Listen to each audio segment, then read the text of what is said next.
I want you to go with me to the book of 2 Corinthians chapter 4 verse 4. I'm reading first of all from the New International Version, then I'll read this exact Bible verse from the New Living Translation. The Bible says, "The God of this age has blinded the minds of unbelievers, so they cannot see the light of the gospel that displays the glory of Christ, who is the image of God." New Living Translation is clear on this. It says, Satan, who is the god of this world, has blinded the minds of those who don't believe. Instagram is done, so I'm going to open it back again for them so they can have this opportunity to come back. I'll read it again while they're present. So, 2 Corinthians chapter 4, verse 4. I'm reading from the New International Version first. "The God of this age has blinded the mind of unbelievers, so that they cannot see the light of the gospel that displays the glory of Christ, who is the image of God. Satan, who is the god of this world, has blinded the minds of those who don't believe. They are unable to see the glorious light of the good news. They don't understand this message about the glory of Christ, who is the exact likeness of God.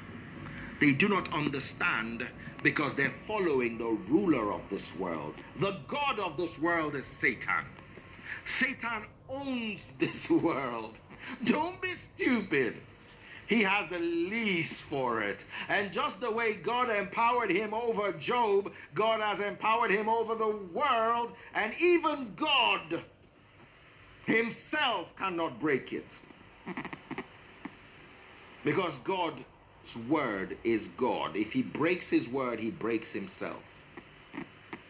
He doesn't break his word. I'll take you a little further.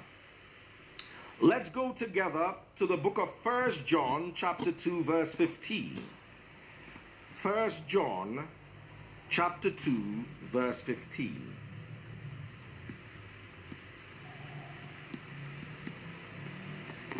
Let's study this together. I'm reading from the New Living Translation. The Bible has a heading there. If you check there, it says, "Do not love this world."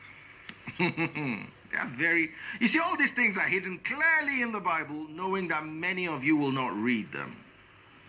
Do not love this world, nor the things it offers you. For when you love the world, you do not have the love of the Father in you.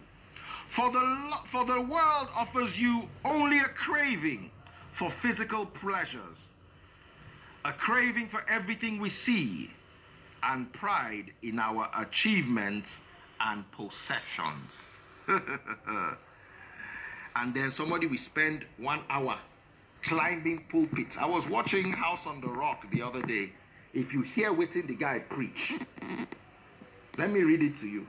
I'll show it to you. He was one of their pastors, this gentleman, a nice guy. I know him. Let me read what he preached that day on Wednesday last week. He said, "Where God sent you is not the right place because it looks like it. It is the right place because he sent you there. Productivity has nothing to do with who you are. It has everything to do with, it has nothing to do with where you are. It has everything to do with who you are. Wherever you go, don't ask, where is this place? Ask yourself, who am I? Where you start doesn't matter. When you are productive, you will definitely grow from one level to the other." This is Bible. This is what they are teaching in church. This is what I will leave my office on a Wednesday and go and sit down to and listen. When the Bible clearly, listen to what the Bible says. It says, "Do not love the things of this world. For when you love the world, you do not have the love of the Father in you. For the world offers only a craving for physical pleasures." Let me read his end. "Where you go, don't ask where this place is. Ask yourself, who am I? When you start doesn't matter. When you are productive, you will definitely grow. Possessions grow.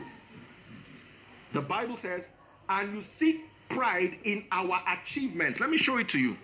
This is the growth that this gentleman is talking about.